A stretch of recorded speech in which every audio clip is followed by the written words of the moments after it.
मित्रांनो, आपण एक problem perfectly inelastic head on कोलिजनचा डिस्कस करणार आहोत आणि ह्या प्रॉब्लेम नंतर तुम्हाला हा concept perfectly inelastic head on कोलिजनचा कन्सेप्ट चांगल्या पद्धतीने समजेल.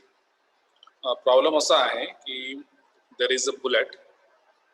दिस bullet is having certain mass. Okay, this is a bullet whose mass is given. The mass is 0.5 kg. मी मासला m असं म्हणालो. Mass is 0.5 kg. 0.5 kg mass. Okay, and it has velocity. म्हणजे हा बुलेट आहे, फायर केलेली आहे. ती फायर केली, बंदुकीतनं बाहेर निघते आणि तिची वेलॉसिटी असं आपण समजूया की velocity is 100 meters per second असं आपण समजूया. 100 meters per second ही तिची इनिशियल वेलॉसिटी आहे. म्हणजे जेव्हा ती बंदुकीमधनं बाहेर पडते ती बुलेट. आणि असं समजूया की मीटर पर सेकंड. ओके, असं समजूया की देयर इज अ ब्लॉक आणि this block is stationary. The block is at rest आणि ब्लॉकला काहीतरी वजन असेल. So let us say that there is a block whose, let me write down, block whose weight is we'll assume some weight. Okay, let us say the weight is 12 kg. Okay, so I'm writing the weight. हा ब्लॉकचं वजन किती आहे? 12 kg आहे. 12 kilo वजनाचा block आहे आणि तो initially at rest आहे. सो त्याची वेलॉसिटी जी आहे ती 0 मीटर पर सेकंड आहे. Okay, 0 metre per second, that is its velocity. Okay, तर वेलॉसिटीला आपण सिम्बॉल थोडे वेगळे वापरूया. इनिशियल वेलॉसिटीला आपण यू असं म्हणूया आणि फायनल वेलॉसिटीला व्ही असं म्हणूया. Okay, so it is a matter of our choice. Okay, तर हा जो मी इथे लिहिलेला आहे व्ही, तर it is not V, will take it as U. Okay, now so we have this u as 100 meters per second. This is u 100 meters per second. This is u1. We will say u1. Okay, आणि याला मी असं m1 असं म्हणतो. m1 असं म्हणतो. m1 is 0.5 kg आणि u2 is 0 meter per second आणि m2 is 12 kgs. Okay, m2 is 12 kgs. m2 is 12 kgs, right? हे झालं इनिशियल इन्फॉर्मेशन. आता काय होणार की हा ब्लॉक जो आहे हा स्टेशनरी आहे आणि बुलेट याला धडकणार. Okay, so this will be hitting operation. So the bullet will hit this block आणि परफेक्टली इनइलास्टिक कोलिजन आहे. याचा अर्थ काय होतो? याचा अर्थ असा होतो की याची फायनल वेलॉसिटी आहे that will remain the same for both the bodies. का बरं? बुलेट आणि ब्लॉकला सेम वेलॉसिटी असणार आहे आफ्टर कोलिजन. त्याचं कारण असं आहे की this is a perfectly inelastic collision असं दिलेलं ना. This is a perfectly inelastic collision. याचा अर्थ असा की when it is a perfectly inelastic collision then the final velocity is the same. Final velocity is the same. Okay, that is, आणि त्याला आपण v असं म्हणूया. फायनल वेलॉसिटी ऑफ बोथ म्हणजे काय? ब्लॉकची ॲज वेल ॲज बुलेटची वेलॉसिटी ही सेम असणार आहे. ओके, हा ब्लॉक थोडा पुढे जाणार आता आणि या ब्लॉकची आता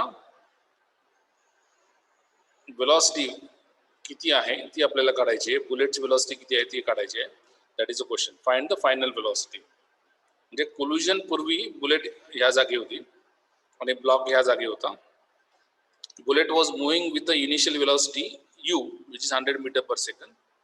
त्याला u1 मी असं म्हटलंय. This is u1. Okay, this is not v, this is u1. Okay, u1 is 100 metre per second आणि u2 is 0 metre per second. म्हणजे या ब्लॉकची वेलॉसिटी u2 असं म्हटलं, इनिशियल वेलॉसिटी. ब्लॉकचं वजन 12 किलो आहे आणि बुलेटचं वजन 0.5 kg आहे. हे बिफोर कोल्युशन आहे आणि धडकेनंतर म्हणजे आपलं हिट झाल्यानंतर ही बुलेट हिट होणार ना याला, तर bullet will go like this and it will hit. Okay, bullet will go like this and it will hit this block आणि कोल्युजन नंतर ही बुलेट याच्यामध्ये शिरेल, या ब्लॉकमध्ये शिरेल आणि या ब्लॉकमध्ये शिरल्यानंतर बुलेट आणि ब्लॉक थोडा या बाजूला मूव्ह होईल. तुम्हाला दिसतंय की पोझिशन बदलली आहे ब्लॉकची आणि बुलेटची. तर ही जी वेलॉसिटी आहे या बुलेटची आणि ब्लॉकची आफ्टर कोल्युशन ही काय होती हे आपल्याला काढायचं आहे. So how do you do this? Because it is a head on collision, we had seen that this equation, which equation? Let me write down this equation. mu m1 u1 plus m2 u2 is equal to m1 v1 plus m2 v2. पण m1 आणि v1 आणि v2 same आहे, त्यामुळे मी फक्त m1 plus m2 in the bracket v असं लिहिणार आहे. Okay, so this is how I will write m1 plus m2 in the bracket v. Okay, so m1 plus m2 in the bracket v. So this is my equation, m1 u1 plus m2 u2 is equal to m1 plus m2 into v. तर आता हे solve करायचं आहे मला आणि हे solve केल्यानंतर मला सॉल्व करताना m1 आणि u1 ची व्हॅल्यू टाकायची. तर m1 आणि u1 ची व्हॅल्यू किती आहे? तर पहिल्यांदा मी हे एक्सप्रेशन असं लिहितो. हे जर m1 ची व्हॅल्यू याच्यामध्ये 0.5 kg आहे, 0.5 kg. u2 ही 0 आहे, त्यामुळे हे पूर्ण टर्म 0 होऊन जाणार कारण u2 0 आहे आणि m1 प्लस m2 हे जर तुम्ही ऍड केलं तर that will become 12.5 kg. Okay, आणि v आपल्याला काढायचा आहे. सो हे सॉल्व करायचं आहे. m1 is 0.5, m2 u1 is 100. तर 0.5 into 100, let me write down again, 0.5 meter per second into 100. Okay, m1 u1 म्हणजे तो झाला 50, that becomes 50 आणि हा 12.5. So v is equal to, हे जर सॉल्व केलं तर this would be 50 upon 12.5, 50 upon 12.5, which becomes, if you solve this, this becomes 4 meter per second. ही झाली तुमची फायनल वेलॉसिटी. हे जे उत्तर आहे की find the final velocity, that becomes the answer, that 50 upon 12.5 which is 4 meter per second. म्हणजे ही हा bullet आणि हा जो ब्लॉक आहे हा इकडनं इकडे मूव्ह करताना त्याची वेलॉसिटी 4 meter per second अशी असेल. आता हे मूव्ह होताना म्हणजे ही आपण वेलॉसिटी काढली, कायनेटिक एनर्जीचा चेंज काय झाला, म्हणजे कायनेटिक एनर्जी अर्थातच कमी झालेली असणार आहे, because it is a inelastic collision. It's an inelastic collision. त्याच्यामुळे there is a drop in the loss in the kinetic energy. ते लॉस काढायचं आहे आपल्याला. तर कायनेटिक एनर्जीचं एक्सप्रेशन काय आहे? तर kinetic energy is half into mass into velocity square, half into mass into velocity square. तर बिफोर कोल्युजन कायनेटिक एनर्जी किती असेल? तर let me write down this. Before collision kinetic energy would B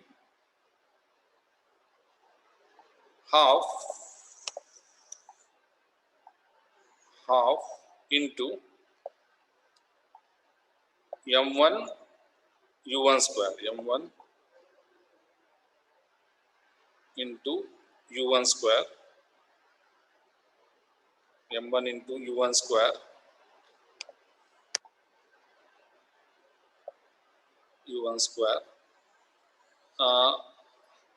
is equal to, आता m2 into u2 square 0 असेल कारण u2 is 0, त्यामुळे तो मी लिहित नाही. is equal to initial kinetic energy. Okay, so let me just write down again. m1 into u1 square. I'll just erase this. Okay, I will write it this way: half m1 into u1 square is the initial kinetic energy, म्हणजे before collision. Before collision, kinetic energy initial before collision. हे जर आपण solve केलं तर आपल्याला दिसेल की half into mass is 0.5 आणि u1 square is 100 into 100. Okay, हे जर तुम्ही सॉल्व केलं तर तुमच्या लक्षात येईल की दिस विल बी 2500. हे तुम्ही सॉल्व करून बघा. 2500 joules. 2500 joules. आता आफ्टर कोल्युजन कायनेटिक एनर्जी काय झाली तर आफ्टर कोल्युजन कायनेटिक एनर्जी काढण्यासाठी after कोल्युजन kinetic energy final is equal to half into m1 plus m2 into u2 v square into v square. Okay, आता v तुम्हाला मिळालेला आहे 4, तर 4 स्क्वेअर करायचा इंटू m1 plus m2 किती आहे तर 12.5. So m1 plus m2 is 12.5 into v square is 4 square into half. हे जर तुम्ही सॉल्व केलं तर तुम्हाला येईल, solve this and you say that you get it is 100 joules. 100 joules हे करून बघा तुम्ही. 100 joules म्हणजे इनिशियली कायनेटिक एनर्जी 2500 joules होती आणि फायनली ती कायनेटिक एनर्जी फक्त 100 joules राहिली. याचा अर्थ there is a drop in, there is a loss of kinetic energy in this collision because it is a inelastic collision. Okay, so what is a drop तर 2500 वजा 100. So that becomes the answer. So the change in kinetic energy is 2400 joules. 2500 वजा 100 is the loss in kinetic energy after perfectly inelastic collision. Okay, I hope that you have understood this clearly.